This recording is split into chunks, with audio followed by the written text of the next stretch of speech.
नाव विठ्ठल राम ससाने, मी राहणार अहमदपूर बौद्धनगर येथील. माझी मुलगी सांची विठ्ठल ससाने ती इयत्ता 3रीला जिल्हा परिषद केंद्रीय प्राथमिक शाळा येथे शिक्षण घेत होती. तर ती खेळता खेळता पाय घसरून पडली. पडल्याच्या नंतर शिक्षक आणि मुख्याध्यापक हे तिथं शाळेमध्ये असतानाही त्यांना मुलीला तात्काळ उपचारासाठी दवाखान्यात घेऊन गेले नाहीत. तर त्या मुलीला घरी पाठवून दिले. तर मुलगी घरी येऊन बेशुद्ध पडली. बेशुद्ध पडल्याच्या नंतर मी घरी नव्हतो, आमची वाईफ घरी नव्हती. ती मुलगी बेशुद्ध पडल्याच्या नंतर शेजारच्या लोकांनी तिला दवाखान्यामध्ये घेऊन गेले. घेऊन गेल्याच्या नंतर प्रायव्हेटमध्ये घेऊन गेले. तिथे एक्सरे वगैरे काढले. तर तिथं हात फ्रॅक्चर दाखवला. त्यांना उपचारासाठी लातूरला पाठवले पुढं. मग त्या लोकांनी मला फोन लावून बोलून घेतले.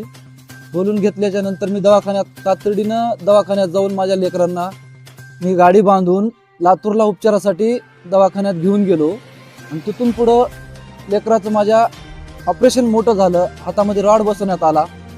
तर ह्या गोष्टी एवढ्या काही व्हायल्या आता, तर हे लोक एवढं दुर्लक्ष करायचं.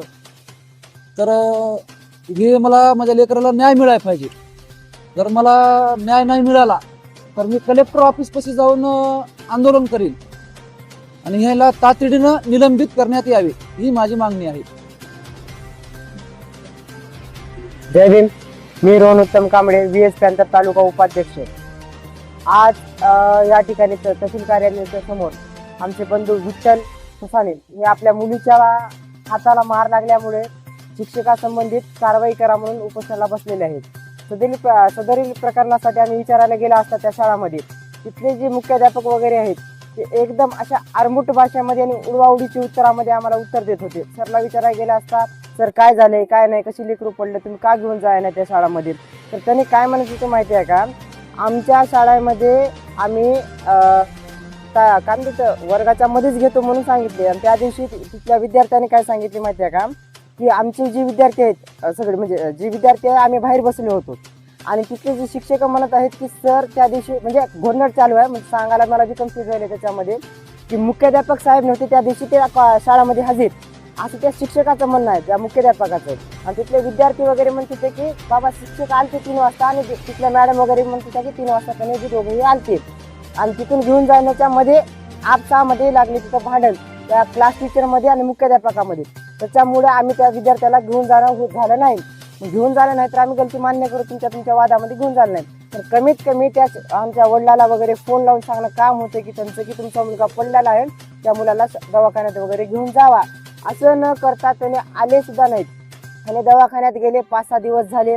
5-6 दिवसानंतर ते येऊन ह्यांना भेट द्यावं, कसा विद्यार्थी काय नाही विचारावं. असं न करता आम्ही गेलो सुमारे 22 तारखेला त्यांना भेटायला गेले असता. त्यांनी म्हणले की आम्हाला माहितीच नव्हतं, विद्यार्थी चांगला झाला वाटलं, लक्षच नव्हतं, ती जे शिक्षक आहे त्यांना बोला, मला का बोलावला, मी पाडलाव का. अहो तर तुमची ही उत्तर देण्याची पद्धत नव्हती त्या शिक्षकांची. त्यांचं फक्त एवढंच म्हणायचं होतं की पडला विद्यार्थी, आमच्याकडून भूल झाली बाबा, एवढं जरी म्हणले असं तर नाही, पण त्याला एवढी तर काय करायचे ते करून घ्या, कसं काय करायचं जावा, कलेक्टरपाशी जावा, तहसीलदारपाशी जावा, काय आमचं वाकडं होत नाही, अशा पद्धतीची बोलण्याची भाषा होती. म्हणून आम्हाला नाईलाज असतं तिथे उपोषणाला बसावं लागलेलं आहे, कारण आम्हाला हक्क पाहिजे आहे. असं वाटत असेल की शिक्षकाच्या मागे हे लागत आहेत, तर असा आमचा ह्याच्यात कसलाही हेतू नाही, कसलाही उद्देश नाही.